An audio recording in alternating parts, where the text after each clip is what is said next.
हम लोग कर लेते हैं उच्च न्यायालय के क्षेत्राधिकार और शक्तियां, है ना। उच्च न्यायालय के क्षेत्राधिकार और शक्तियां अगर देखते हैं, इसके शक्तियों के बारे में देखते हैं, तो लगभग वैसा ही है जैसा उच्चतम न्यायालय को दिया गया है ना। लगभग जो है कि शक्तियां, सारे की सारी शक्तियां उसी तरह से है जो उच्चतम न्यायालय को दिया गया है। इसमें भी है कि आपने देखा था कि अभिलेखीय न्यायालय होता है, होता है नहीं होता है, अपीलीय न्यायालय भी है, ये है कि जी नहीं है। सर। जी सर। हाँ, इसके साथ ही साथ है कि इसको भी रिट जारी करने की शक्ति प्राप्त है। प्रशासनिक क्षेत्राधिकार इसे भी दिया गया है ना। कुछ मामलों में जो है कि स्थानांतरण की बात की गई है, इसे भी दिया गया है। फरमान जारी करने की शक्ति इसे प्रदान किया गया है ना। अधिकारियों की सेवानिवृत्ति और ये नियम बनाने का जो अधिकार इसे दिया गया है। अभिलेख न्यायालय के रूप में होता है। न्याय पुनर्विलोकन की जो शक्तियां हैं इसे प्रदान किया गया है ना। तो ये सब सारे के सारी शक्ति जो है कि आपको क्या लगता है कि उच्चतम न्यायालय में था या नहीं था? था। है सर। और साथ ही साथ है कि वहां पे आपने देखा तो उच्चतम न्यायालय की स्वतंत्रता, तो यहाँ भी है कि उच्च न्यायालय की वो स्वतंत्रता भी प्रदान किया गया है। तो सारे लगभग सारे चीजें जो है कि उसी तरह से जैसे कि उच्चतम न्यायालय का था, उसी तरह के अधिकार जो है कि आपको उच्च न्यायालय को भी दिया गया है।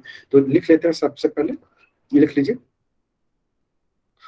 उच्च न्यायालय, उच्च न्यायालय राज्य का सबसे बड़ा न्यायालय है, राज्य का सबसे बड़ा न्यायालय है, एवं देश का दूसरा बड़ा न्यायालय है, एवं देश का दूसरा बड़ा न्यायालय है, एवं देश का दूसरा बड़ा न्यायालय है, एवं देश का दूसरा बड़ा न्यायालय है, देश का दूसरा बड़ा न्यायालय है, देश का दूसरा बड़ा न्यायालय है। नेक्स्ट लिख लीजिए, नेक्स्ट लिख लीजिए, नेक्स्ट पॉइंट, नेक्स्ट पॉइंट लिख लीजिए इसमें। उच्च न्यायालय को, उच्च न्यायालय को, उच्च न्यायालय को लगभग वही शक्तियां प्राप्त है, लगभग वही शक्तियां प्राप्त है जो उच्चतम न्यायालय को है। कुछ मामलों में, कुछ मामलों को छोड़कर, कुछ मामलों को छोड़कर, कुछ मामलों को छोड़कर। नेक्स्ट लिख लीजिए, नेक्स्ट लिख लीजिए, नेक्स्ट लिख लीजिए।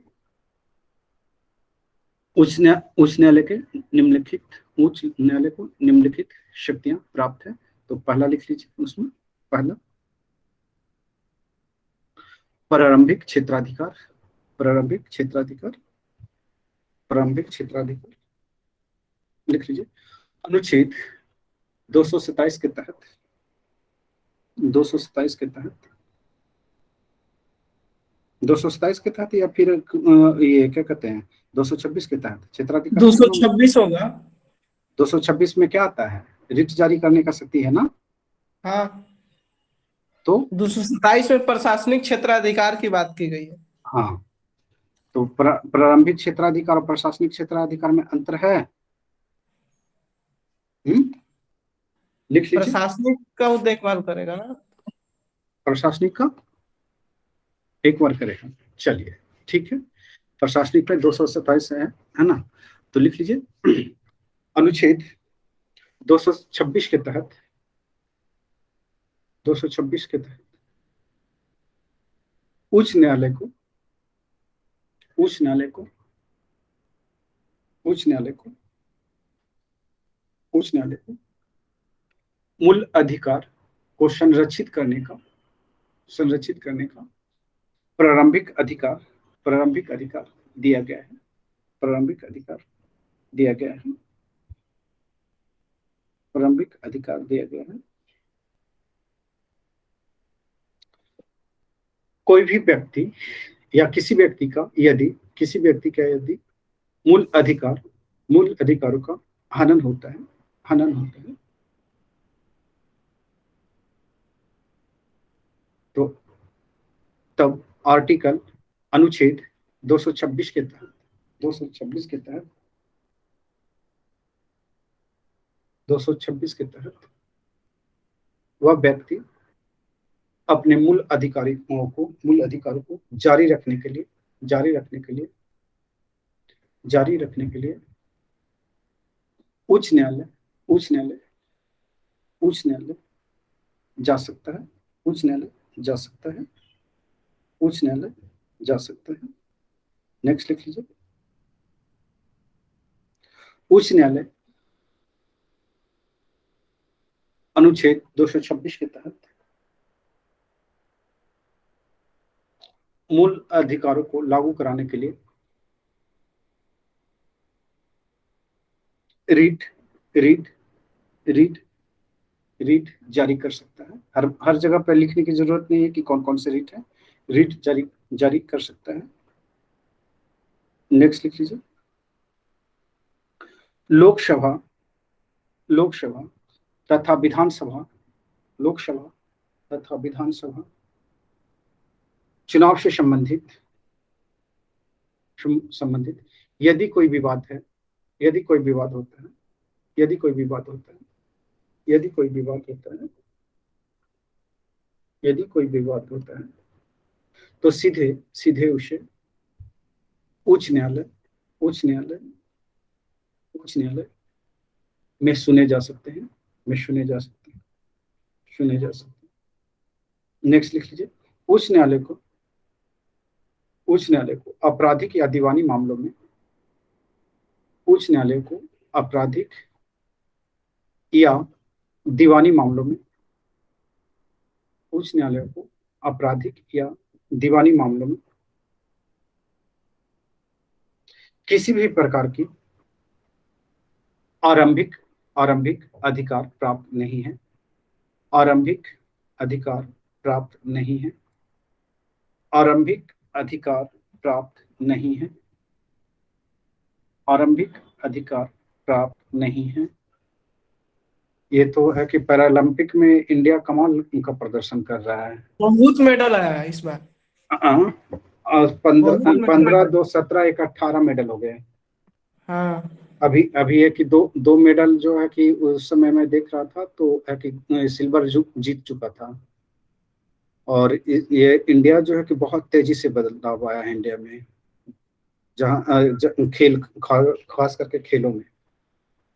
अब देख रहे हैं कि जहाँ है कि पहले हम लोग 1 मेडल 2 मेडल जीत करके नहीं तो है कि कभी वापस ही आना पड़ जाता था खाली हाथ, है ना। और हम लोग इसमें खुश होते थे कि नहीं, हम लोग ने सेमीफाइनल और क्वार्टर फाइनल में प्रवेश किया है ना। उतना ही काफी होता था। और रैंकिंग देखने में शर्मनाक की स्थिति पहुंचती थी। इस बार है कि 48 रहा है ना। 48 जो है कि हम लोग ओलंपिक में रहे हैं। और सबसे छोटा देश बरमुंडा ने भी स्वर्ण पदक जीत लिया इस ओलंपिक में। इंडिया से तो बढ़िया ही उसकी परिस्थिति है। देखिए, सभी की अलग अलग कह सकते हैं। कल्चर और कल्चर नहीं था हमारे पास। अब थोड़ा सा दिख रहा है यहाँ पे जो स्पष्ट जो मेडल के टैली में जो हम लोगों ने रैंक बनाई है ना? और इतनी अच्छी रैंकिंग आज तक हम लोगों का कभी नहीं रहा है ना। इतना अच्छी रैंकिंग आज पैरा तक। ओलंपिक में सबसे बढ़िया रैंकिंग होगा। हाँ, पैरालंपिक पैरा में ओलंपिक में सबसे अच्छा रैंकिंग होगा इंडिया का। सबसे अच्छा नहीं कह सकते हैं। मतलब चलिए हर बार के पैरा ओलंपिक का गेम से। चलिए ठीक है, आगे चलते हैं। लिख लेते हैं, लिख लीजिए इसमें। अपीलीय अपीलीय क्षेत्राधिकार अपीलीय क्षेत्राधिकार अपीलीय क्षेत्राधिकार लिख लीजिए। अपीलीय क्षेत्राधिकार अपीलीय क्षेत्राधिकार लिख लीजिए इसमें। अपीलीय क्षेत्राधिकार लिख लीजिए। लिख लीजिए इसमें। उच्च न्यायालय अपने इसके लिख लीजिए। इसके तहत उच्च न्यायालय अपने अपने उच्च न्यायालय अपने अधीनस्थ न्यायालयों उच्च न्यायालय अपने अधीनस्थ न्यायालयों अधीनस्थ न्यायालयों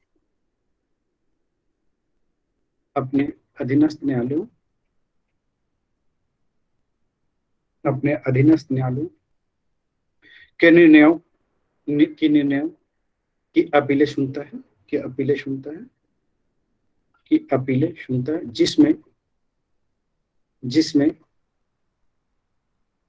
जिसमें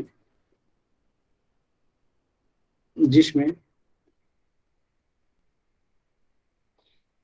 जिसमें दीवानी, फौजदारी और राजस्व संबंधी, दीवानी, फौजदारी और राजस्व संबंधी, दीवानी, फौजदारी और राजस्व संबंधी, दीवानी, फौजदारी और राजस्व संबंधी,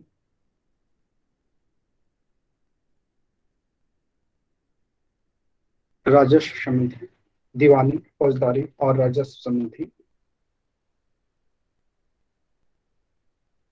मामले सम्मिलित हैं, मामले सम्मिलित हैं। नेक्स्ट पॉइंट लिख लीजिए, फौजदारी मामलों में, नेक्स्ट लिख लीजिए, फौजदारी मुकदमों में सत्र न्यायालय सेशन कोर्ट, सत्र न्यायालय यानी सेशन कोर्ट द्वारा दिए गए मृत्युदंड, द्वारा दिए गए मृत्युदंड, दिए गए मृत्युदंड के आदेश पर, के आदेश पर, के आदेश पर उच्च न्यायालय की पुष्टि आवश्यक है, उच्च न्यायालय की पुष्टि आवश्यक है, उच्च न्यायालय की पुष्टि आवश्यक है, उच्च न्यायालय की पुष्टि आवश्यक है।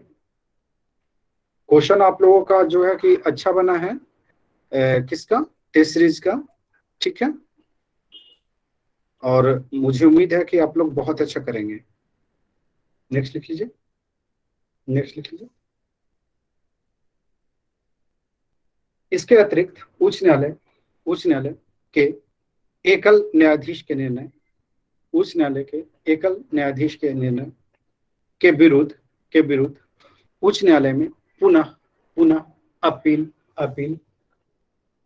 की जा सकती है। यानी कि इसमें जो है कि जैसे सुबह में ही समझा रहे थे, सुबह या कल समझा रहे थे आप लोगों को कि अगर है कि एक पीठ ने दे दिया फैसला, है ना, एकल खंडपीठ ने, तो फिर एकल खंडपीठ पीठ के विरुद्ध जो है कि उच्च न्यायालय के एकल खंडपीठ के विरुद्ध जो है आप उच्च न्यायालय में दोबारा जो है डबल बेंच के लिए अपील कर सकते हैं कि मामले को क्या किया जाए, दोबारा सुना जाए, ठीक है, दोबारा मामले को सुना जाए, ऐसा प्रोविजन किया गया है, ठीक है, ओके।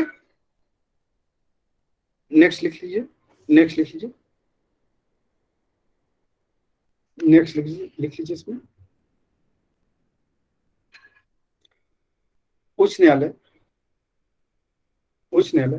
को राजस्व संबंधी सभी प्रकार के मुकदमा की अपील सुनने का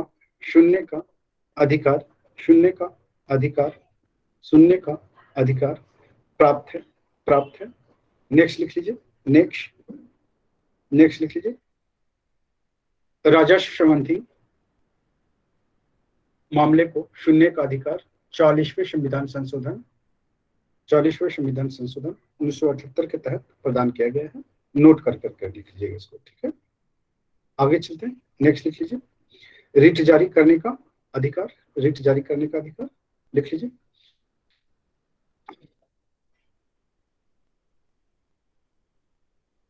अनुच्छेद 226 के तहत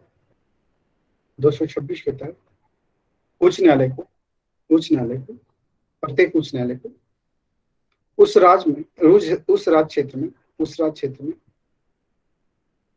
क्षेत्र में अपनी अधिकारिता का प्रयोग, जिसमें उच्च न्यायालय अपनी अधिकारिता का प्रयोग करता है, जिसमें उच्च न्यायालय अपनी अधिकारिता का प्रयोग करता है, मूल अधिकारों को लागू कराने के लिए,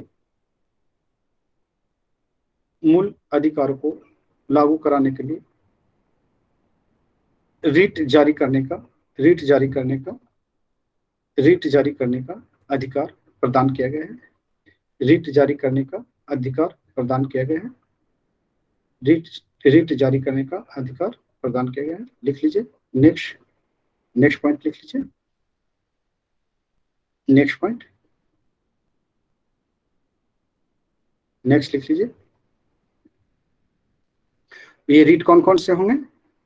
बंदी प्रत्यक्षीकरण, परमादेश, प्रतिषेध, उत्प्रेषण और अधिकार, परीक्षा, परीक्षा, ये वहां भी था, कहाँ पे आपका सुप्रीम कोर्ट को भी था, सुप्रीम कोर्ट को भी था। और किस आर्टिकल के तहत वहां दिया था, वहां किस आर्टिकल के तहत दिया गया था, 32। 32। हाँ, और यहाँ पे जो है 226 है ना, 226। आगे चलते हैं, आगे चलते हैं, नेक्स्ट पॉइंट लिख लीजिए, नेक्स्ट पॉइंट लिख लीजिए, नेक्स्ट पॉइंट, नेक्स्ट पॉइंट लिख लीजिए,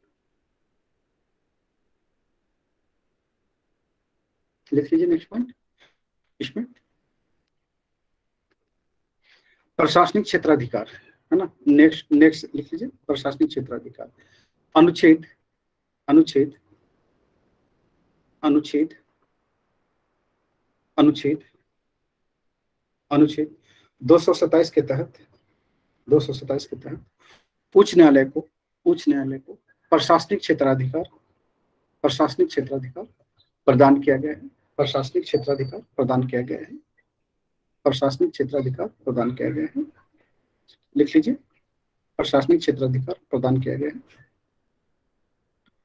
प्रशासनिक क्षेत्राधिकार प्रदान किया गया है। लिख लीजिए, इसके तहत सभी सभी सभी न्यायालयों को, सभी न्यायालयों को, न्यायालयों और न्यायाधिकारी, न्यायाधिकरण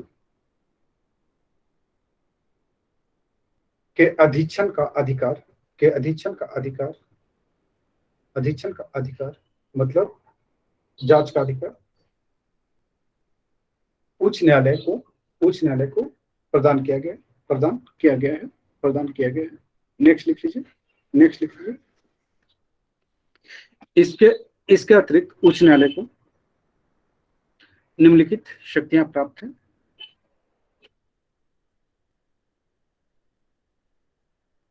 निम्नलिखित शक्तियां प्राप्त है, जैसे जैसे लिख लीजिए, वह न्यायालयों से, वह न्यायालयों से विवरण विवरण मंगा सकता है, विवरण मंगा सकता है, वह न्यायालयों से विवरण मंगा सकता है, वह न्यायालयों से विवरण मंगा सकता है, वह न्यायालयों से विवरण मंगा सकता है, वह न्यायालयों से विवरण मंगा सकता है।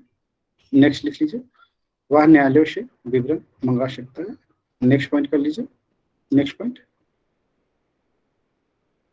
ऐसे न्यायालयों की कार्यप्रणाली और कार्यवाहियों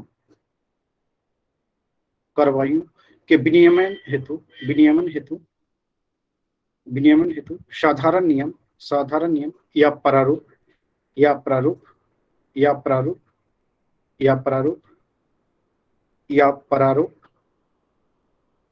या प्रारूप, या प्रारूप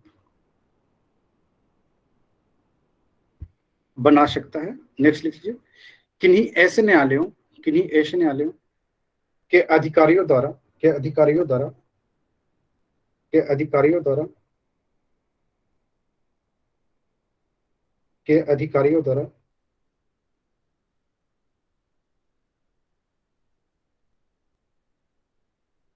के अधिकारियों द्वारा, के अधिकारियों द्वारा, के अधिकारियों द्वारा रखे जाने वाले पुस्तकों, प्रविष्टि और पुस्तकों, प्रविष्टि और लेखाओं, लेखाओं का प्रारूप, का प्रारूप विहित कर सकता है, विहित कर सकता है, विहित कर सकता है। नेक्स्ट लिख लीजिए, नेक्स्ट लिख लीजिए, नेक्स्ट लिख लीजिए, इसमें लिख लीजिए,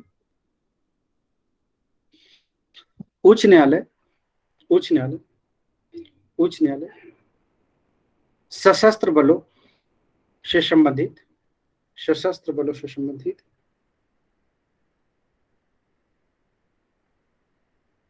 सशस्त्र बलों से संबंधित, सशस्त्र बलों से संबंधित, सशस्त्र बलों से संबंधित, सशस्त्र बलों से संबंधित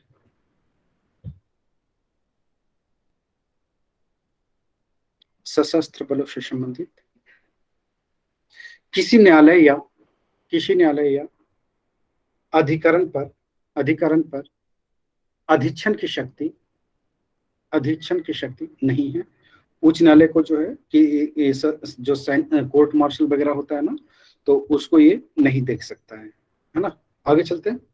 उसको कौन देखता है वैसे? क्या सुप्रीम कोर्ट देखता है? राष्ट्रपति। राष्ट्रपति देखेगा ना, राष्ट्रपति देखता है। सुप्रीम कोर्ट देखेगा राष्ट्रपति के सलाह पर। हाँ, नेक्स्ट लिख लीजिए, नेक्स्ट लिख लीजिए।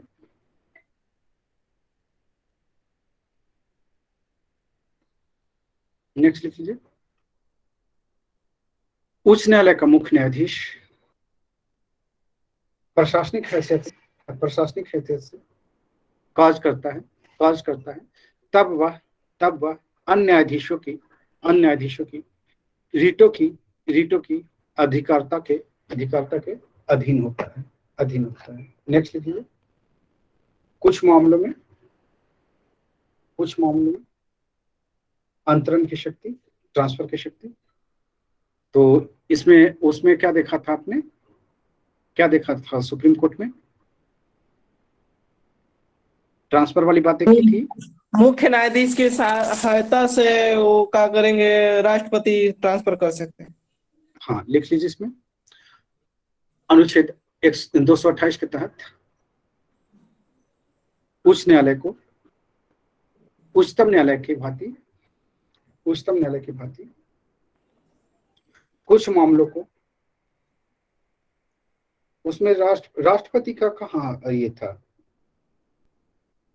मामले मंगवाने का था ना, ट्रांसफर करने का।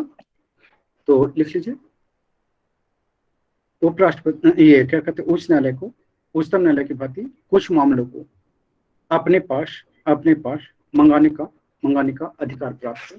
जैसा कि इस सेशन कोर्ट में है ना, अधीनस्थ न्यायालय में है कोई मामला, है ना, और उसे लगता है कि नहीं, इस पे व्याख्या जो है, संवैधानिक व्याख्या की जरूरत है ना, और इस मामले को जो है कि सेशन कोर्ट अच्छे से हैंडल नहीं कर सकता है, तो उस मामले पे जो है कि ये हाई कोर्ट जो है उसको, उस मामले को अपने पास मंगा सकता है ना, मंगा सकता है, और उस पे अपना विचार विमर्श कर सकता है। ठीक है, नेक्स्ट लिख लीजिए, नेक्स्ट लिख लीजिए, नेक्स्ट लिख लीजिए। मंगाने का अधिकार है, लिख लीजिए। जब उच्च न्यायालय को इस बात का समाधान हो जाए, इस बात का समाधान हो जाए, इस बात का समाधान हो जाए, इस बात को समाधान हो जाए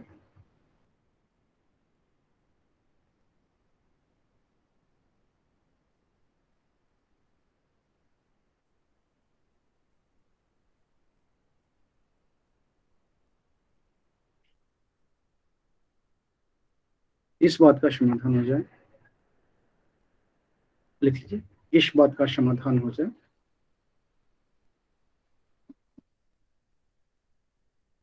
कि उसके अधीनस्थ किसी न्यायालय में, कि उसके अधीनस्थ किसी न्यायालय में,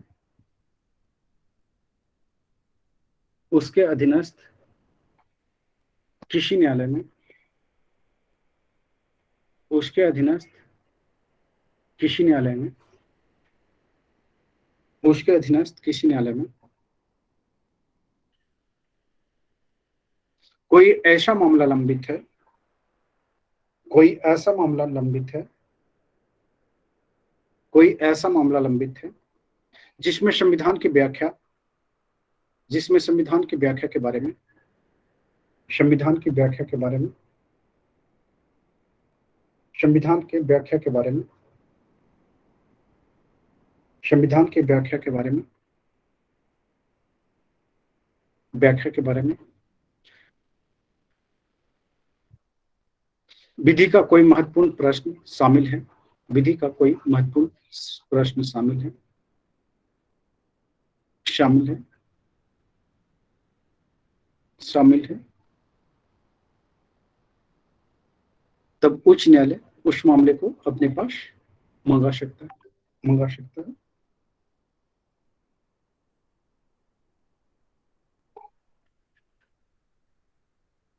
नेक्स्ट लिख लीजिए, नेक्स्ट लिख लीजिए। लिख लीजिए इसमें।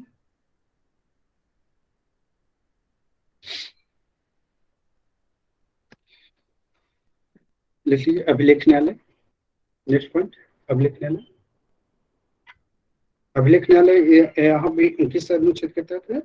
215 के तहत। लिख लीजिए अनुच्छेद 215 के तहत उच्च न्यायालय, उच्च न्यायालय एक अभिलेख न्यायालय होगा।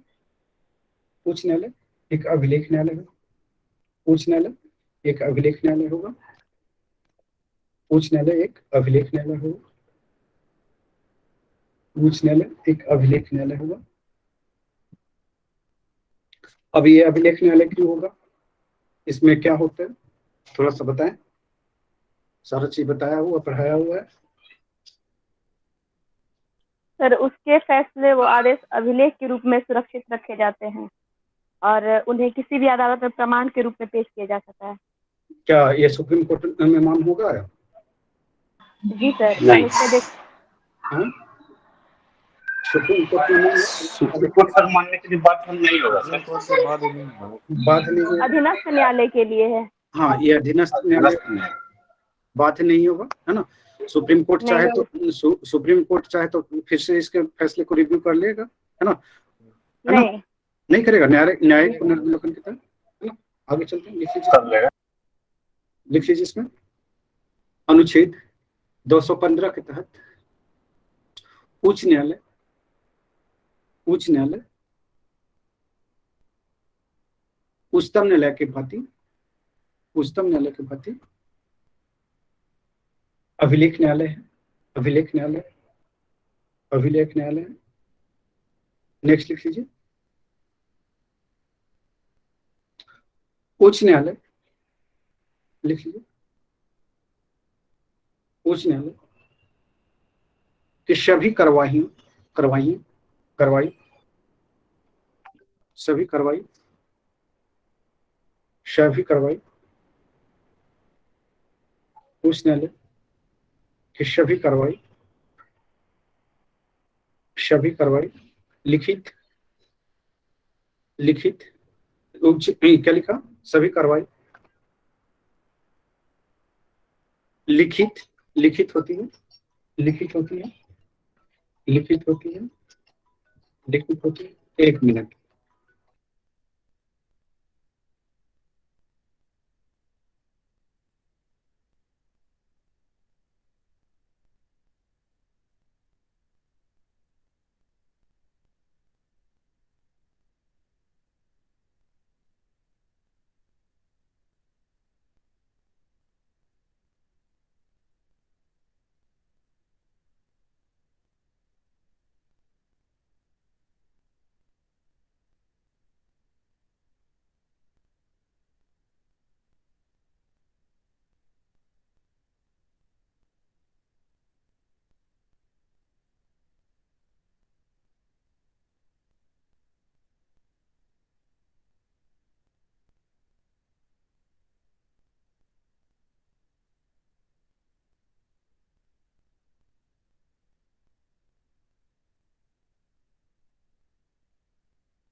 लिख लीजिए, क्या लिखा है आपने लास्ट लाइन,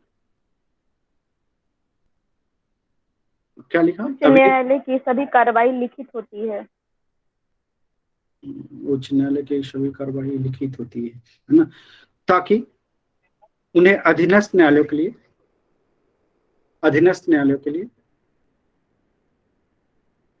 या अधीनस्थ न्यायालयों के समक्ष, ऐसे लिख लीजिए, अधीनस्थ न्यायालयों के समक्ष साक्ष्य के रूप में, साक्ष्य के रूप में प्रस्तुत प्रस्तुत किया जा सके, किया जा सके, किया जा सके। नेक्स्ट लिख लीजिए, किसी अधीनस्थ न्यायालय द्वारा, किसी अधीनस्थ न्यायालय द्वारा उच्च न्यायालय के फैसले को, उच्च न्यायालय के फैसले को या फैसले पर, फैसले पर प्रश्न चिन्ह, प्रश्न चिन्ह नहीं लगाया जा सकता है, नहीं लगाया जा सकता। यानी कि जो सुप्रीम, जो हाई कोर्ट ने ये जजमेंट दे दिया, उस जजमेंट का जो है कि उपयोग अधीनस्थ न्यायालय सोर्स के रूप में करेगा, है ना, primary source, second primary source के रूप में, है ना। हालांकि प्राइमरी सोर्स के रूप में उच्चतम न्यायालय को मानता है, लेकिन राज्य स्तर पे जो है कि सबसे बड़ा न्यायालय उच्च न्यायालय है ना। तो इसलिए जो है कि जितने भी अधीनस्थ न्यायालय हैं, है ना, वो जो है कि इसको सोर्स के रूप में काम करेगा। तो जो लिखित में है, लिखित में फैसले रखे जाते हैं, संरक्षित किए जाते हैं, तो इसलिए अभिलेखीय न्यायालय कहा जाता है। ठीक है, क्लियर है? नेक्स्ट लिख लीजिए, नेक्स्ट पॉइंट लिख लीजिए, लिख लीजिए,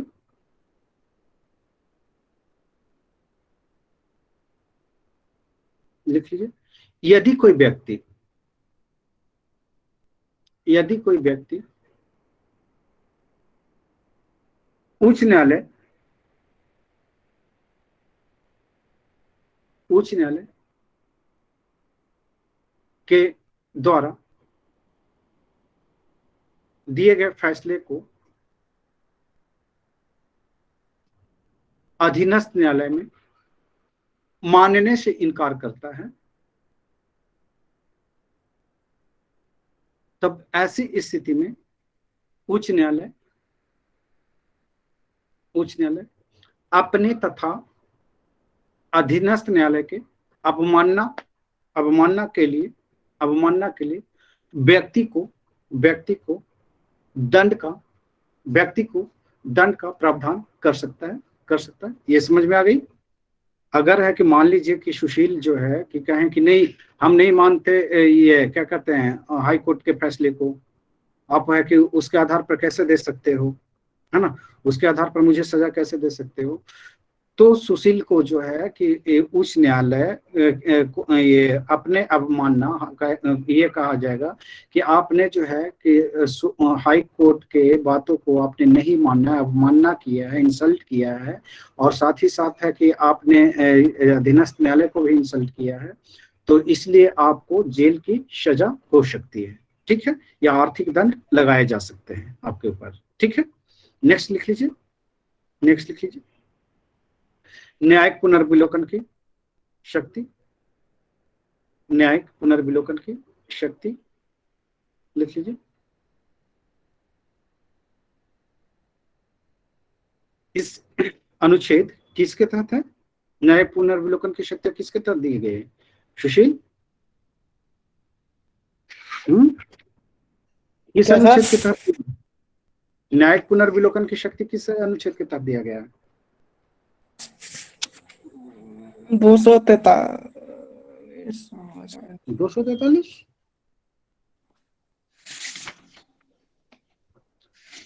किसके तहत दिया गया बताइए, लिख लीजिए।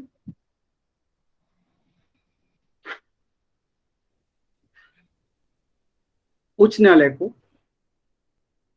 उच्च न्यायालय को सुप्रीम कोर्ट की तरह ही, सुप्रीम कोर्ट की तरह ही, सुप्रीम कोर्ट की तरह ही न्यायिक पुनर्विलोकन का, न्यायिक पुनर्विलोकन का अधिकार, अधिकार प्रदान किया गया है, अधिकार प्रदान किया गया है, अधिकार प्रदान किया गया है, अधिकार प्रदान किया गया है। नेक्स्ट लिख लीजिए, नेक्स्ट लिख लीजिए। इसके तहत, इसके तहत, इसके तहत, इसके तहत यदि, ये इसके तहत यदि क्या कहते हैं, विधानमंडल, विधानमंडल कोई ऐसा कानून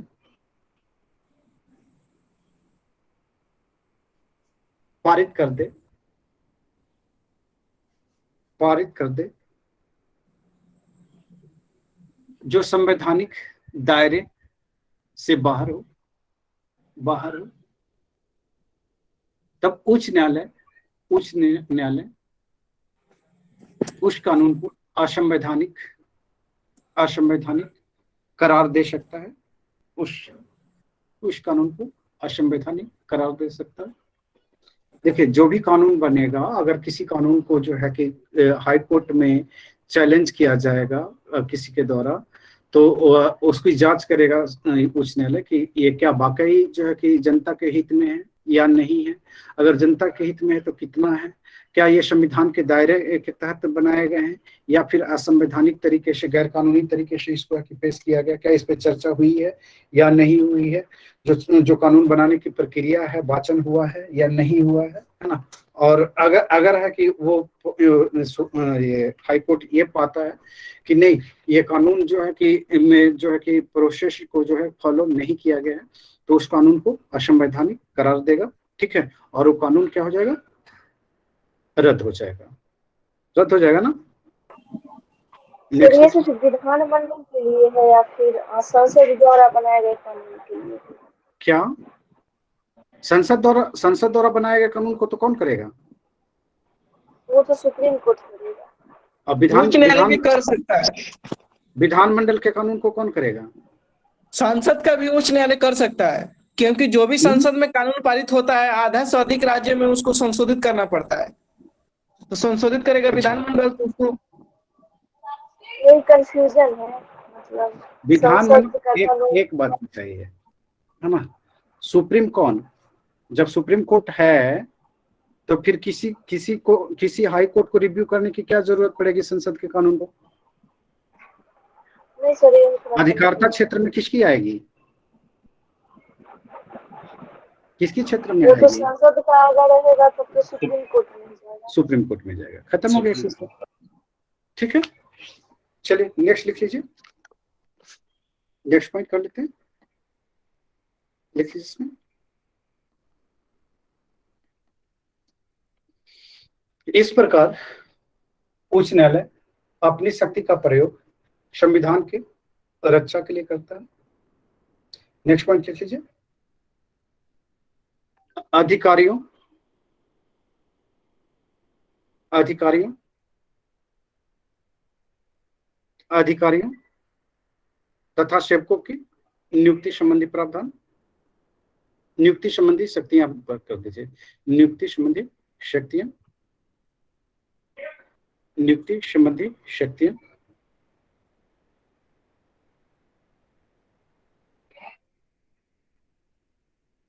नियुक्ति संबंधी शक्तियां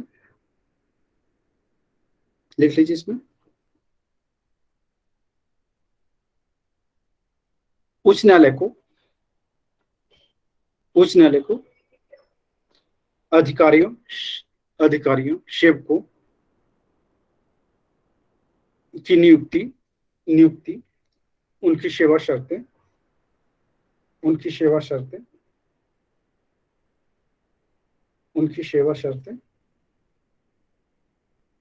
उनकी सेवा शर्तें, उनकी सेवा शर्तें,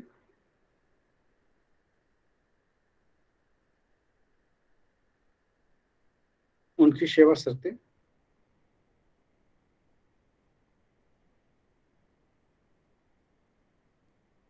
उनकी सेवा शर्तें, निर्धारित निर्धारित करने का निर्धारित करने का अधिकार अधिकार प्राप्त है प्राप्त है प्राप्त है। नेक्स्ट लिख लीजिए, नेक्स्ट लिख लीजिए। किंतु किंतु उनकी सेवा शर्तों के तहत वेतन वेतन भत्ते भत्ते पेंशन तथा छुट्टियों से संबंधित संबंधित नियम बनाने का अधिकार राज्यपाल को प्रदान किया गया है। राज्यपाल को प्रदान किया गया है। राज्यपाल को किया गया है। सर लेकिन कुछ कहना था। हाँ बोलिए। वो लक्ष्मीकांत में तो दोनों दिया है सर। क्या क्या दोनों दिया है बताइए। जैसे राज्य विधानमंडल व केंद्र सरकार दोनों के अधिनियम और कार्यकारी आदेशों की संवैधानिकता के परीक्षण के लिए उच्च न्यायालय में कुछ किया जा सकता है, जाया जा सकता है। संसद या राज्य विधानमंडल द्वारा ऐसे पारित किसी भी कानून को, अच्छा तो उसमें संसद जोड़ दीजिए आप, क्या ठीक है। अब हो गया। नेक्स्ट लिख लीजिए, नेक्स्ट लिख लीजिए। क्या लिखा है इसमें? वेतन भत्ते पेंशन और तथा छुट्टी से संबंधित जो है कि नियम कौन बनाएगा? राज्यपाल बनाएगा। नेक्स्ट पॉइंट कर लेते हैं। नेक्स्ट पॉइंट लिख लीजिए।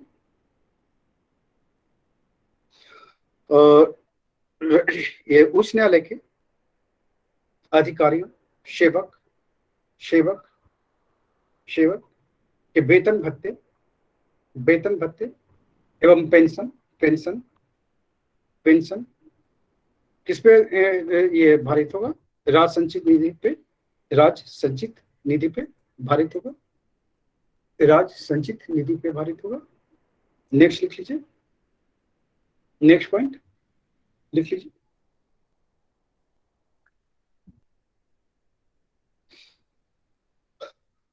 उच्च न्यायालय को प्रमाण पत्र जारी करने का अधिकार। अब जब हम लोग वहां पे सुप्रीम कोर्ट पढ़ा रहे थे तो वहां पे क्या बात कर रहे थे? वहां पे यही बात कर रहे थे कि अपील करने के लिए जो है कि सर्टिफिकेट देने की जरूरत होगा, है ना। सर्टिफिकेट जब तक नहीं देगा तब तक के कोई सुप्रीम कोर्ट में अपील नहीं कर सकता है, ठीक है।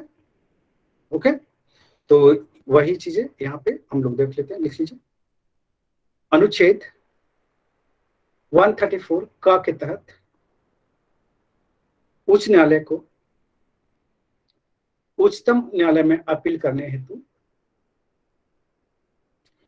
प्रमाण पत्र देने की शक्ति प्राप्त है। प्रमाण पत्र देने की शक्ति प्राप्त है। शक्ति प्राप्त है।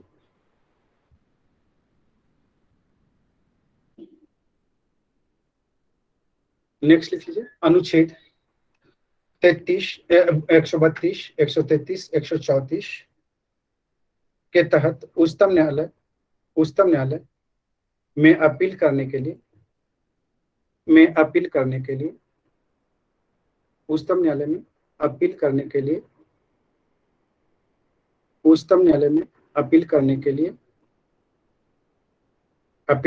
लिए उच्च न्यायालय का प्रमाण पत्र आवश्यक है। नेक्स्ट कर लेते हैं। उच्च न्यायालय की स्वतंत्रता। किन किन मामलों में ये स्वतंत्र है? लिख लीजिए।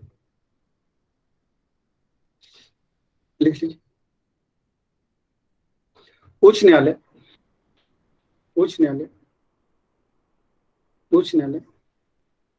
उच्चतम न्यायालय की ही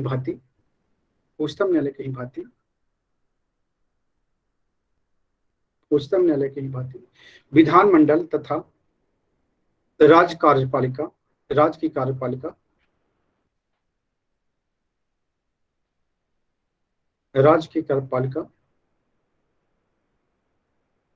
कार्यपालिका के प्रभाव से मुक्त रखने के लिए संविधान में प्रावधान किया गया है। प्रावधान किया गया है, प्रावधान किया गया है, प्रावधान किया गया है। जैसे जैसे लिख लीजिए, संविधान के तहत उच्च न्यायालय के न्यायाधीशों की नियुक्ति की शक्ति, न्यायाधीशों की नियुक्ति की शक्ति राष्ट्रपति को प्राप्त है, राष्ट्रपति को प्राप्त है, राष्ट्रपति को प्राप्त है। नेक्स्ट लिख लीजिए, उच्च न्यायालय के मुख्य न्यायाधीश की नियुक्ति राष्ट्रपति, राष्ट्रपति, राष्ट्रपति, भारत के मुख्य न्यायाधीश, भारत के मुख्य न्यायाधीश और राज्य के राज्यपाल के परामर्श से करता है, तथा अन्य न्यायाधीशों की नियुक्ति भारत के मुख्य न्यायाधीश, राज्य के राज्यपाल तथा उच्च न्यायालय के मुख्य न्यायाधीश से परामर्श करने का प्रावधान किया गया है, इसमें न तो राज्य की कार्यपालिका न तो विधान मंडल, किसी का पार्टिसिपेशन नहीं है ना। अगर पार्टिसिपेशन होगा तो भाई भतीजेवाद की शुरुआत हो जाएगी, करप्शन की शुरुआत हो जाएगी, है ना। जो न्यायाधीश है उनके अधिकारों में हस्तक्षेप होना शुरू हो जाएगा।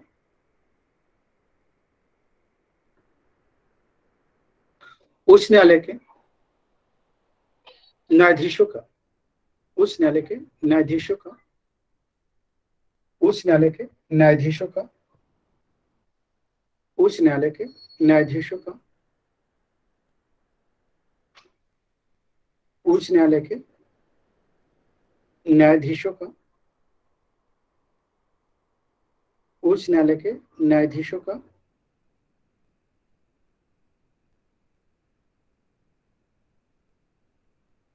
कार्यकाल नियत है, देख लीजिए। राज्य मंत्रिपरिषद या विधानमंडल उच्च न्यायालय के न्यायाधीशों को उनके पद से नहीं हटा सकते। नेक्स्ट लिख लीजिए, न्यायाधीशों को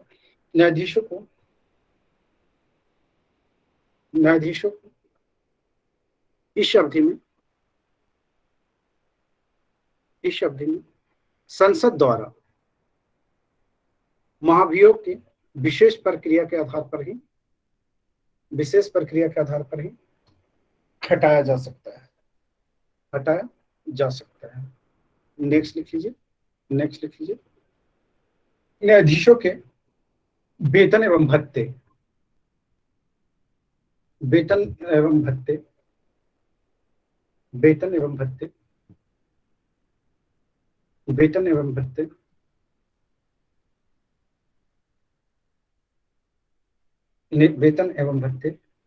किसके द्वारा निर्धारित होता है?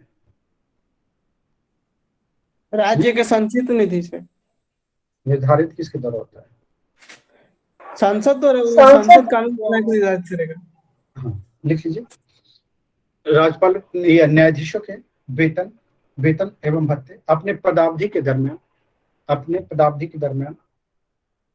कम नहीं किए जा सकते।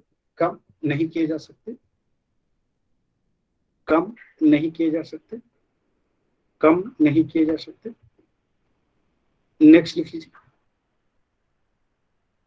न्यायाधीशों के वेतन एवं भत्तों में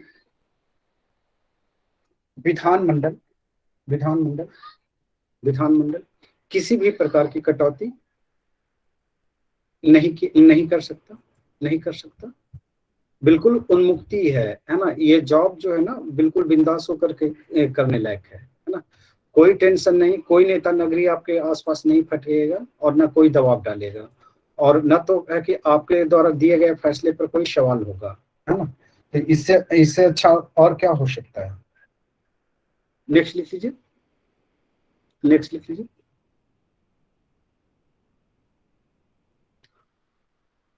उच्च न्यायालय के न्यायाधीशों का पेंशन भारत की संचित निधि से प्रदान किया जाता है। भारत के संचित निधि से प्रदान किया जाता है। नेक्स्ट लिख लीजिए। नेक्स्ट,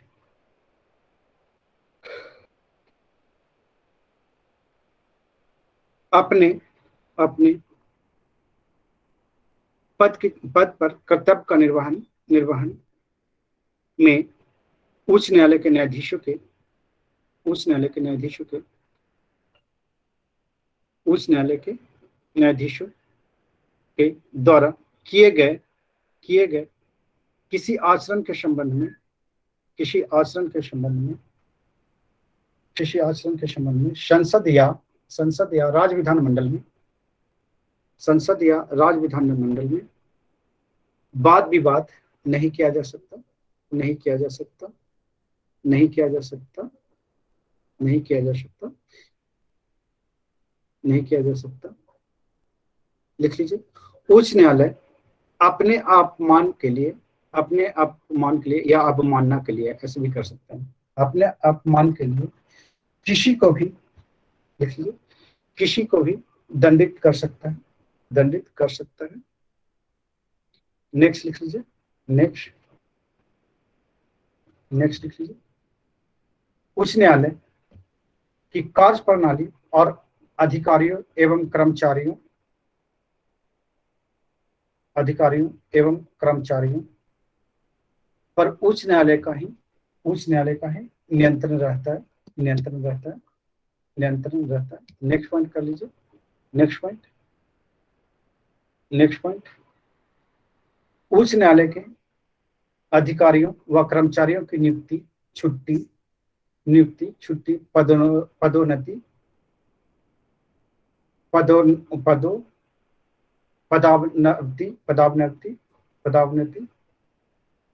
पदावनति संबंधी सारे नियम उच्च न्यायालय के द्वारा ही बनाए जाते हैं उच्च न्यायालय के द्वारा ही बनाए जाते हैं उच्च न्यायालय के द्वारा ही बनाए जाते हैं उच्च न्यायालय के द्वारा ही बनाए जाते हैं। नेक्स्ट लिख लीजिए, उच्च न्यायालय के द्वारा ही बनाए जाते हैं। नेक्स्ट पॉइंट लिख लीजिए। नेक्स्ट पॉइंट लिख लीजिए। इसमें सर्वोच्च न्यायालय के भांति उच्च न्यायालय भी संविधान की रक्षा तथा उसकी व्याख्या करता है। नेक्स्ट लिख लीजिए।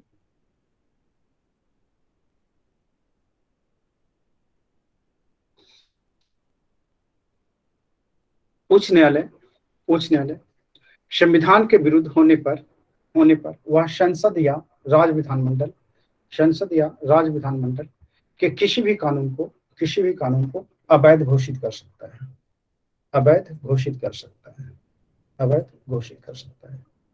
आप लोग आंसर नहीं लिखे हैं मेंस का, केवल परमानंद है कि कंटिन्यू लिख रहे हैं?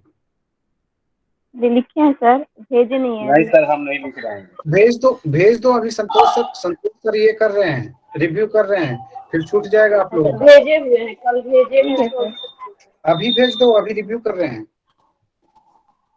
ठीक है सर। हम सर भेजे हैं, वो जो बोले हैं ना सर नोट्स डालने के लिए, वो डाले हैं। हाँ, आप मुझे सेंड कर रहे हैं, कहाँ पर सेंड कर रहे हैं? वहाँ सर पे वो इसी ग्रुप पे कर दिए। अच्छा, उसी में कर दिए हैं। उसी ग्रुप पर आपको कर दें?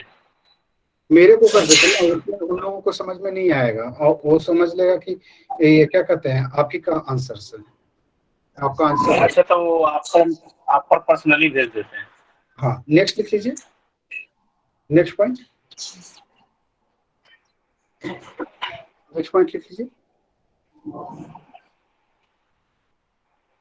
लिख लीजिए। अधीनस्थ न्यायालय, थोड़ा सा यहाँ पे समझने की हमें जरूरत है।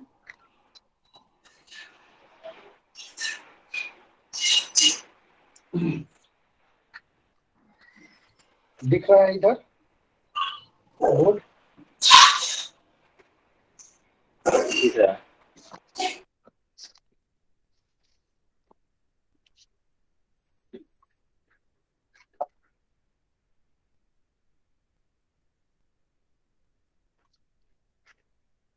सबसे पहले लिख लीजिए जनपद न्यायालय।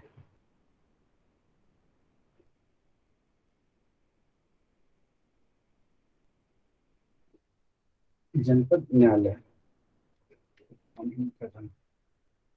जनपद न्यायालय लिख लीजिए। जनपद न्यायालय को जो है हम 3 भाग में बांटेंगे, ठीक, 3 भाग में बांटेंगे। तो पहला भाग जो है दीवानी न्यायालय, सिविल कोर्ट,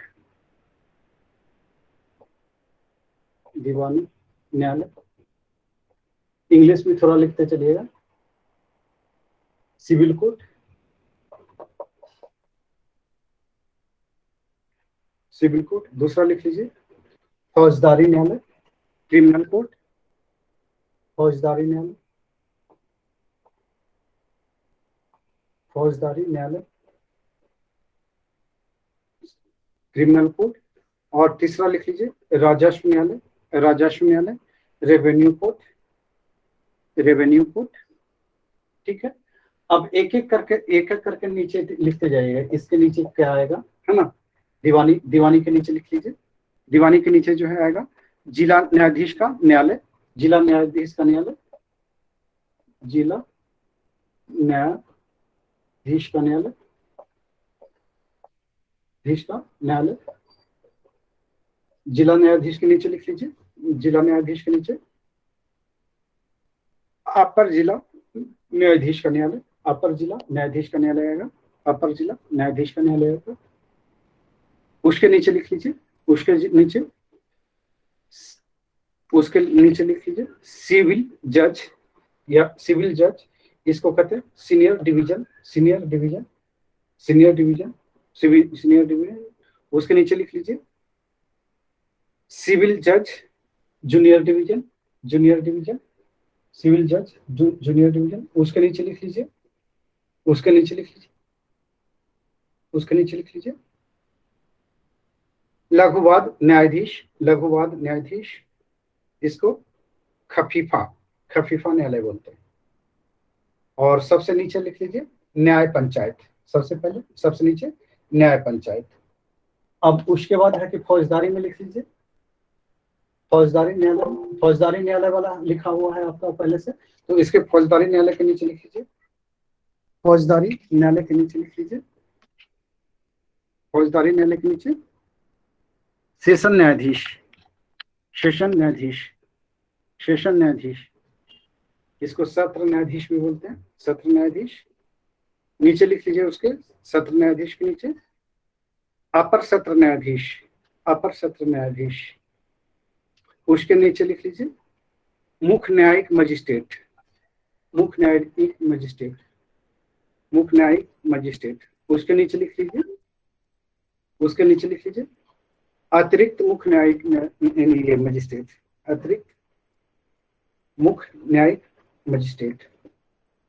नेक्स्ट लिख लीजिए, नेक्स्ट, नेक्स्ट लिख लीजिए, नेक्स्ट क्या कहते हैं न्यायालय प्रथम श्रेणी मजिस्ट्रेट, न्यायालय प्रथम श्रेणी मजिस्ट्रेट। और सबसे नीचे न्याय पंचायत, सबसे नीचे न्याय पंचायत। नेक्स्ट उधर लिख लीजिए राजस्व न्यायालय में, राजस्व न्यायालय के नीचे लिख लीजिए राजस्व न्यायालय, जिलाधिकारी, जिलाधिकारी। उसके नीचे लिख लीजिए अपर जिलाधिकारी एसडीएम, जो आप लोग बनेंगे। उसके नीचे लिख लीजिए तहसीलदार, उसके लिख लीजिए नायब तहसीलदार, नायब तहसीलदार, नायब तहसीलदार, नायब तहसीलदार, ठीक है, नायब तहसीलदार। ओके, तब चलिए अब हम लोग आगे कर लेते हैं। ये टोटल जो है आपका हायरार्की था, है ना। तो सबसे पहले लिख लेते हैं, सबसे पहले लिख लेते हैं उच्च न्यायालय के अधीन, उच्च न्यायालय के अधीन तथा उसके नियंत्रण में कार्य करने वाले न्यायालय को संविधान द्वारा अधीनस्थ न्यायालय कहा गया है, अधीनस्थ न्यायालय कहा गया है, अधीनस्थ न्यायालय कहा गया है, अधीनस्थ न्यायालय कहा गया है। नेक्स्ट पॉइंट लिख लीजिए, नेक्स्ट पॉइंट लिख लीजिए इसमें, नेक्स्ट पॉइंट लिख लीजिए। अधीनस्थ न्यायालय, अधीनस्थ न्यायालय, अधीनस्थ न्यायालय का प्रावधान, का प्रावधान, का प्रावधान संविधान के भाग भाग भाग 6 में 6 भाग 6 के अध्याय अध्याय अध्याय 6 के अनुच्छेद 233 से 237 तक, 233 से 237 तक किया गया है। नेक्स्ट लिख लीजिए। विभिन्न राज्यों में अधीनस्थ न्यायालय को अलग अलग नामों से जाना जाता है, अलग अलग नामों से जाना जाता है। नेक्स्ट लिख लीजिए, नेक्स्ट पॉइंट। अधीनस्थ न्यायालय जिला स्तर का न्यायालय है, जिला स्तर का न्यायालय होता है, जिला स्तर का न्यायालय होता है। नेक्स्ट लिख लीजिए। अतः इसे जिला न्यायालय भी कहते हैं, जिला न्यायालय भी कहते हैं। अधीनस्थ न्यायालय जिला का सबसे बड़ा न्यायालय होता है, जिला का सबसे बड़ा न्यायालय होता है, सबसे बड़ा न्यायालय होता है। नेक्स्ट लिख लीजिए। सबसे बड़ा न्यायालय होता है, सबसे बड़ा न्यायालय होता है। नेक्स्ट पॉइंट लिख लीजिए। जिला न्यायालय को समानतः 2 वर्गों में बांटा गया है, समानतः 2 वर्गों में बांटा गया है। लिख लीजिए। पहला लिख लीजिए, पहला दीवानी न्यायालय जिसको सिविल कोर्ट कहते हैं, दीवानी न्यायालय जिसको सिविल कोर्ट कहते हैं, सिविल कोर्ट कहते हैं, दीवानी न्यायालय जिसको सिविल कोर्ट कहते हैं, तथा आपराधिक न्यायालय जिसको क्रिमिनल कोर्ट कहते हैं, आपराधिक न्यायालय जिसको क्रिमिनल कोर्ट कहते हैं। ठीक है। नेक्स्ट लिख लीजिए। दीवानी न्यायालय में माल संबंधी मामले निपटाए जाते हैं, माल संबंधी मामले निपटाए जाते हैं, माल संबंधी मामले निपटाए जाते हैं, माल संबंधी मामले निपटाए जाते हैं, माल संबंधी मामले निपटाए जाते हैं। तथा तथा तथा तथा आपराधिक मामलों में, तथा ये क्या कहते हैं इसमें ना क्रिमिनल कोर्ट में आपराधिक मामले निपटाए जाते हैं, आपराधिक मामले निपटाए जाते हैं। नेक्स्ट लिख लीजिए। एक तीसरे प्रकार की न्यायालय राजस्व न्यायालय है, राजस्व न्यायालय है, राजस्व न्यायालय है, राजस्व न्यायालय है, राजस्व न्यायालय, राजस्व न्यायालय जहां पर भू राजस्व संबंधी मामले देखे जाते हैं, भू राजस्व संबंधी मामले देखे जाते हैं। नेक्स्ट लिख लीजिए। जिला न्यायालय के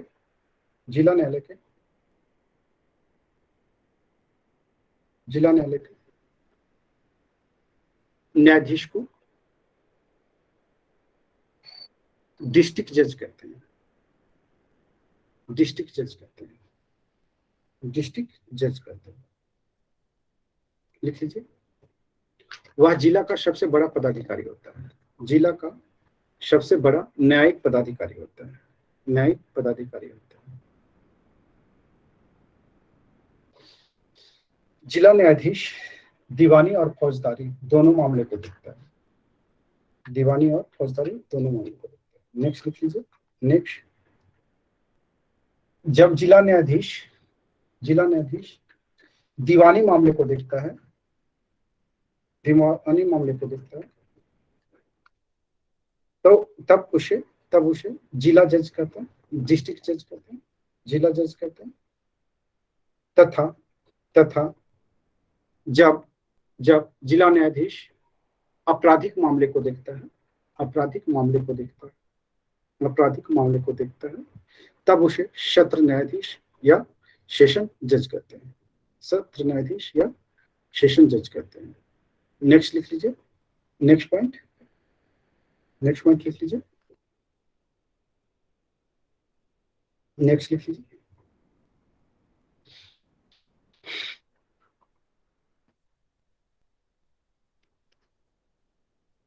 जिला न्यायाधीशों की नियुक्ति का प्रावधान अनुच्छेद अनुच्छेद 233 में किया गया है, 233 में किया गया है, 233 में किया गया है। इसके तहत किसी राज्य में जिला न्यायाधीश, इसके तहत किसी राज्य में जिला न्यायाधीश की नियुक्ति किसी राज्य में जिला न्यायाधीश की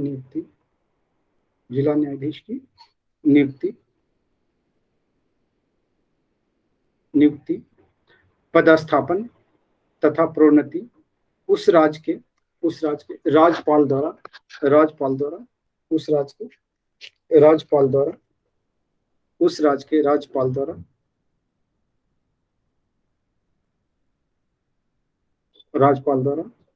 उच्च न्यायालय के परामर्श के पश्चात किया जाएगा। नेक्स्ट लिख लीजिए। कोई व्यक्ति जिला न्यायाधीश पद पर तभी नियुक्त किया जाएगा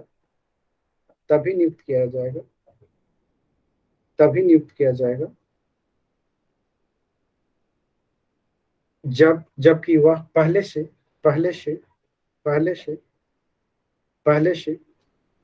संघ या राज्य की न्यायिक सेवा में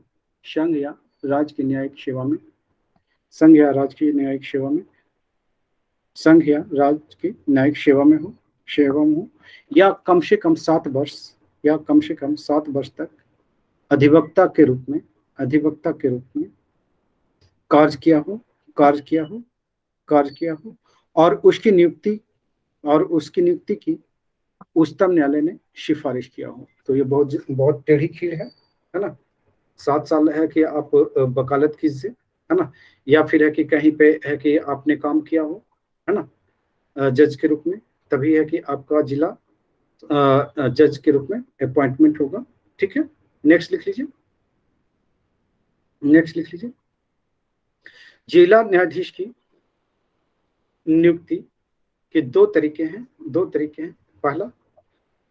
पहला लिख लीजिए, सेवारत व्यक्तियों में से नियुक्ति।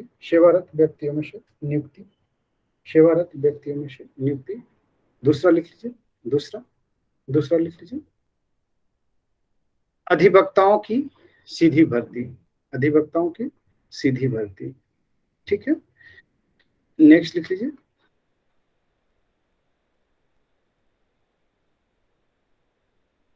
नगर सिविल न्यायालय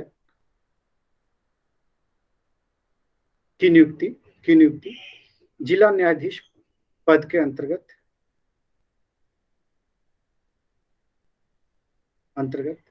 अपर जिला न्यायाधीश, संयुक्त जिला न्यायाधीश, सहायक जिला न्यायाधीश, लघुवाद न्यायालय का मुख्य न्यायाधीश, सहायक न्यायाधीश, मुख्य प्रेसिडेंसी न्यायाधीश,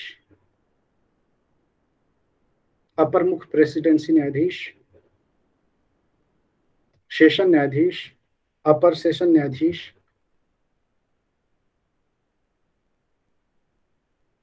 और सहायक सेशन न्यायाधीश की नियुक्ति अनुच्छेद 236 के तहत किया जाएगा। अब ये सबके सब जो है कि किसके अधीन होगा? जिला न्यायाधीश के, है ना। ये सबके सब जो नियुक्तियां होगी जिला न्यायाधीश के अधीन ही होगी। ठीक है, और ये सबकी नियुक्ति कहाँ होगी? जिले के अंतर्गत होगी। ठीक है, नेक्स्ट लिख लीजिए।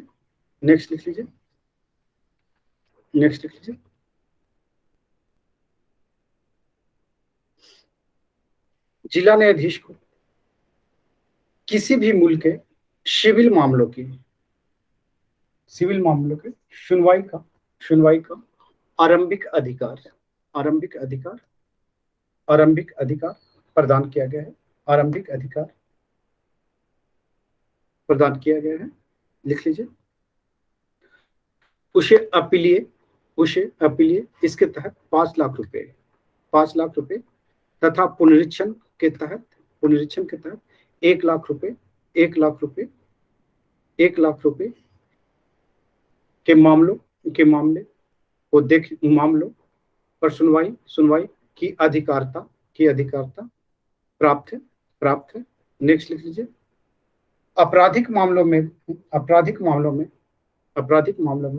जिला न्यायाधीश को प्रारंभिक तथा अपीलीय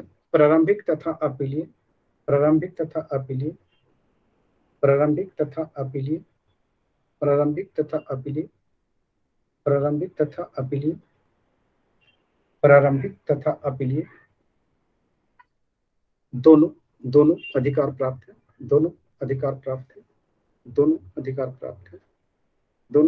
प्राप्त है। लिख लीजिए। वह 1 लाख तक के मूल्य के मामले की सुनवाई कर सकता है। नेक्स्ट लिख लीजिए। सिविल जज लिख लीजिए।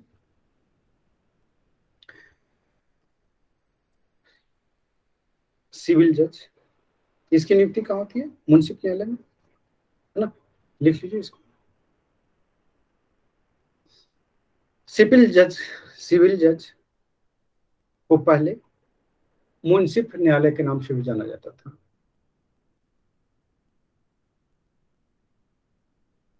मुंसिफ न्यायालय के नाम से भी जाना जाता है।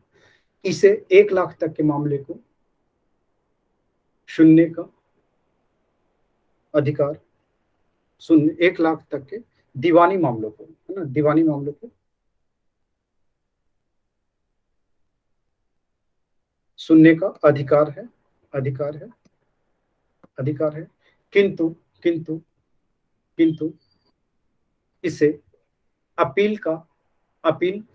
किंतु इसे अपील सुनने का अधिकार प्राप्त नहीं है। अपील सुनने का अधिकार प्राप्त नहीं है। अगर अपील करना होगा तो फिर कहाँ जाना पड़ेगा? जिला न्यायालय में, है ना। नेक्स्ट लिख लीजिए। लघुवाद न्यायालय की स्थापना लघुवाद न्यायालय की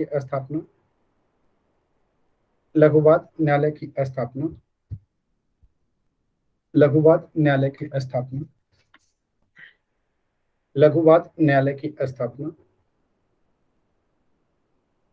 बड़े नगरों में छोटे छोटे मुकदमों बड़े नगरों में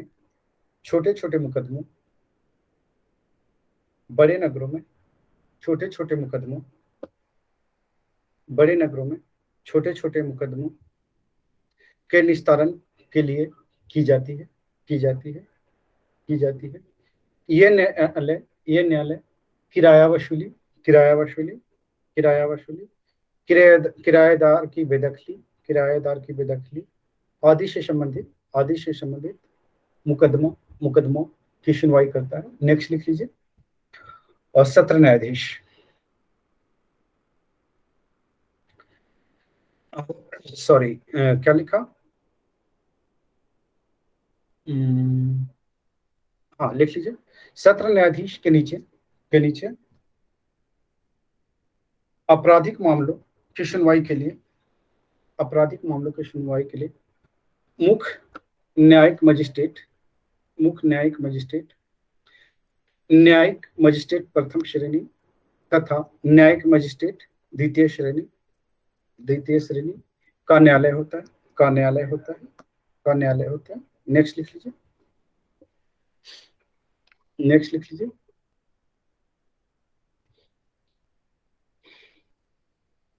लीजिए। जब न्यायिक मजिस्ट्रेट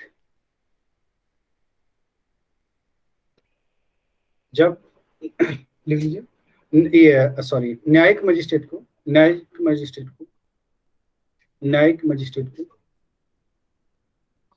3 वर्ष का कारावास तथा 10,000 रुपए जुर्माना या दोनों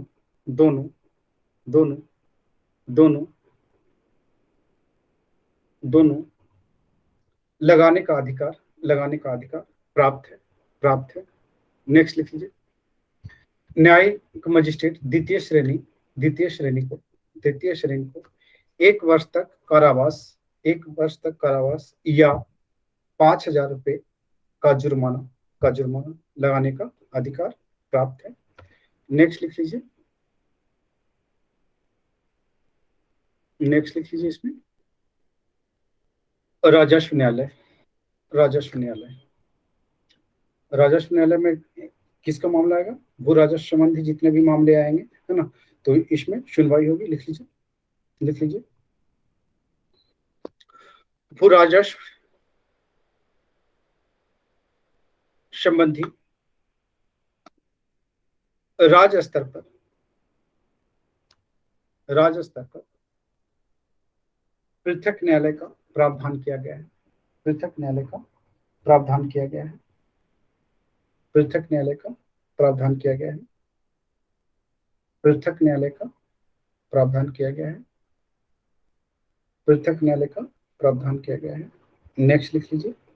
नेक्स्ट, नेक्स्ट पॉइंट लिख लीजिए। जिसमें सबसे ऊपरी स्तर पर राजस्व मंडल, सबसे ऊपरी स्तर पर राजस्व मंडल और सबसे नीचे, निचले स्तर पर कौन सा? नायब तहसीलदार ना? कौन सा न्यायालय है सबसे निचले स्तर पर? नायब तहसीलदार, नायब तहसीलदार,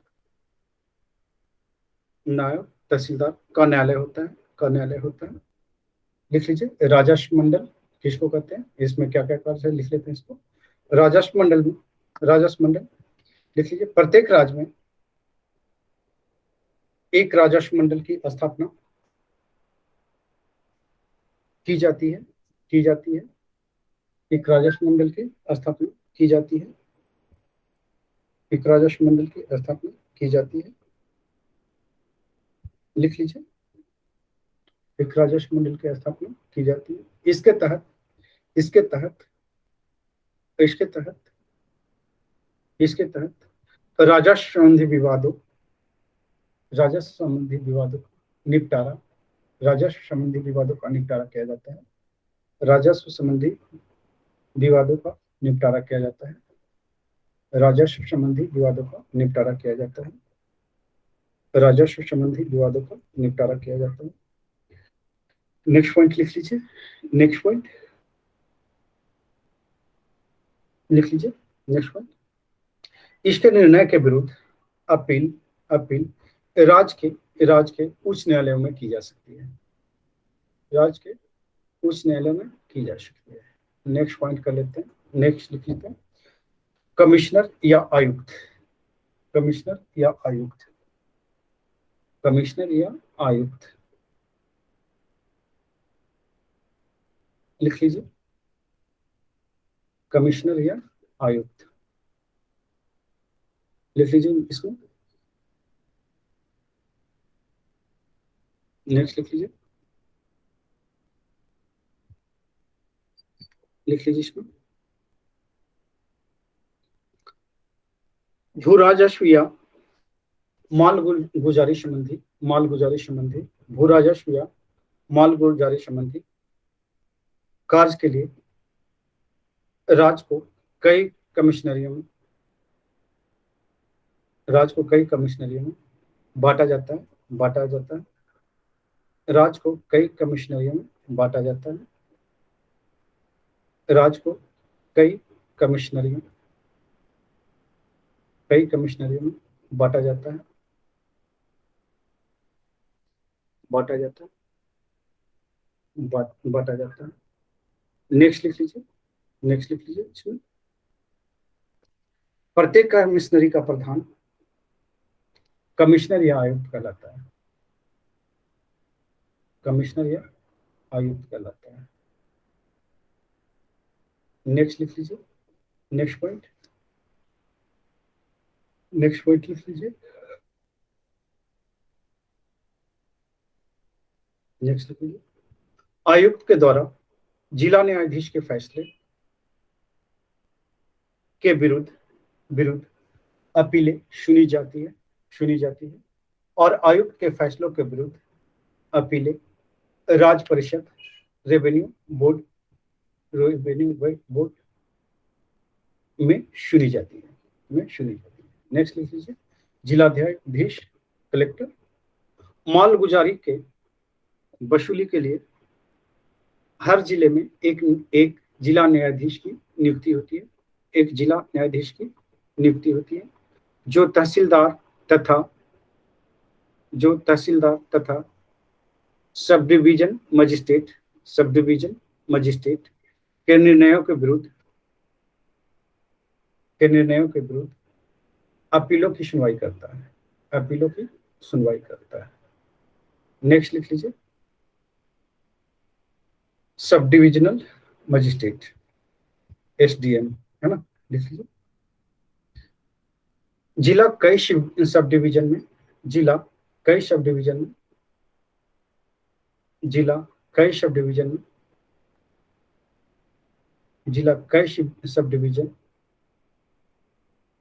में बटा होता है। प्रत्येक सब डिवीजन के प्रधान को सब डिविजनल मजिस्ट्रेट कहते हैं, यानी SDM कहते हैं।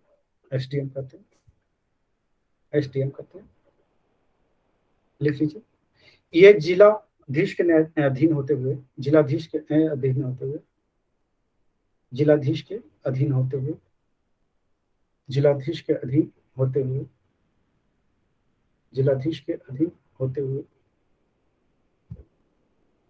राजस्व के मामलों की सुनवाई तथा शांति व्यवस्था संबंधी कार्य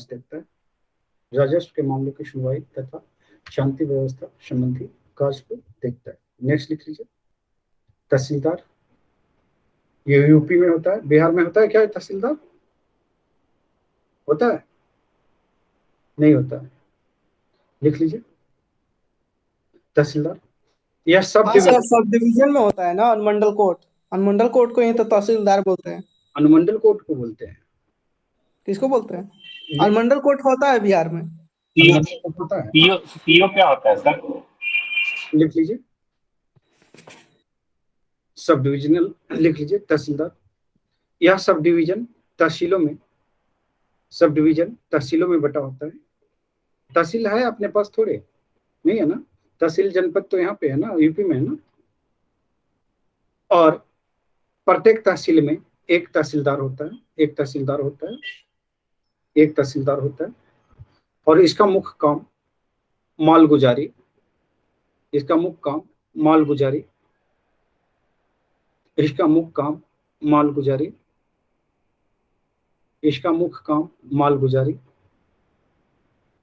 मालगुजारी की वसूली तथा अपने तहसील में शांति व्यवस्था की स्थापना करना है। नेक्स्ट लिख लीजिए। नेक्स्ट लिख लीजिए। लघुवाद न्यायालय पूछता है क्या क्वेश्चन? यहाँ से नहीं पूछता है तो इसकी जरूरत नहीं पड़ेगी। न्याय पंचायत लिख लीजिए सीधे। न्याय पंचायत कहाँ पे होगा? गांव में नहीं, पंचायत है तो गांव में ही होगा ना। लिख लीजिए।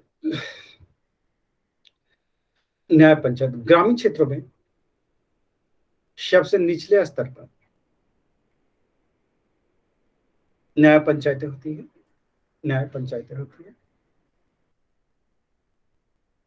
नेक्स्ट पॉइंट लिख लीजिए। न्याय पंचायत 500 रुपए तक के दीवानी मामले को 500 रुपए तक के दीवानी मामले को सुनने का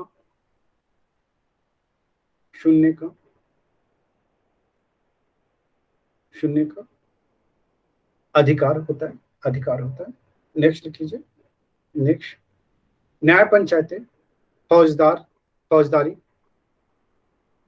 के विवादों की सुनवाई भी करती है। नेक्स्ट लिख लीजिए। फौजदारी मामलों में 250 रुपए तक के जुर्माना का प्रावधान प्रावधान न्याय पंचायत कर सकता है। न्याय पंचायत कर सकता है। न्याय पंचायत कर सकता है। नेक्स्ट लिख लीजिए। नेक्स्ट लिख लीजिए। नेक्स्ट लिख लीजिए। लिख लीजिए। 250 रुपए तक का जुर्माना लगा सकता है। नेक्स्ट लिख लीजिए। न्याय पंचायत फौजदारी मामलों में कारावास का दंड नहीं दे सकेगा। कारावास का दंड का प्रावधान नहीं करता है। नेक्स्ट लिख लीजिए।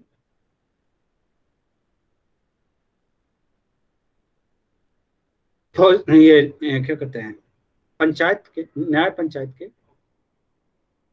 मामले के निर्णय के विरुद्ध अपील नहीं की जा सकती है। नेक्स्ट लिख लीजिए। ग्राम न्यायालय, विलेज कोर्ट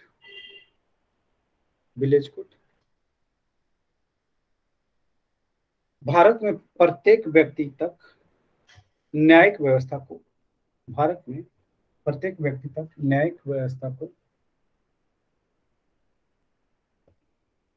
उपलब्ध कराने के उद्देश्य से भारतीय संसद द्वारा 2008 में ग्राम न्यायालय अधिनियम पारित किया गया, जो 2 अक्टूबर 2009 से लागू है। नेक्स्ट लिख लीजिए। इस न्यायालय में न्यायाधिकारी की नियुक्ति राज्य के राज्यपाल द्वारा संबंधित उच्च न्यायालय की सलाह पर की जाती है। अब देखिए, छोटे से छोटे जगहों पे जो है राज्यपाल जो है इन्वॉल्व है, और साथ ही साथ है कि इसमें उच्च न्यायालय की भी इन्वॉल्वमेंट दिखती है ना। नेक्स्ट लिख लीजिए। प्रत्येक पंचायत के प्रखंड स्तर पर ग्राम न्यायालय स्थापित करने का प्रावधान किया गया है। प्रखंड स्तर पर ग्राम न्यायालय स्थापित करने का प्रावधान किया गया है। नेक्स्ट लिख लीजिए। ग्राम न्यायालय को प्रथम श्रेणी के न्यायिक मजिस्ट्रेट की शक्तियां प्राप्त होती है। नेक्स्ट लिख लीजिए। ग्राम न्यायालय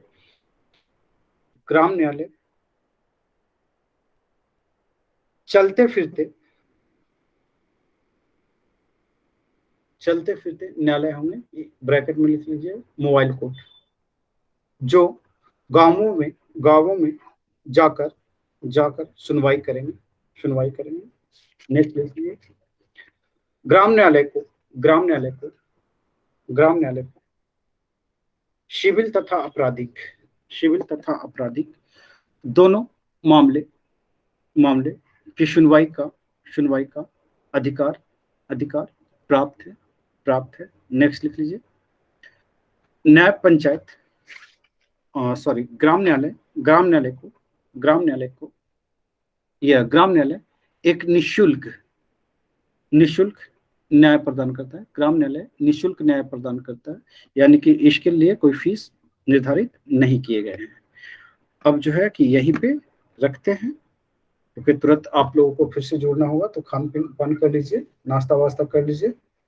पिज्जा भी हमने भेज दिए हैं आप लोगों के पास।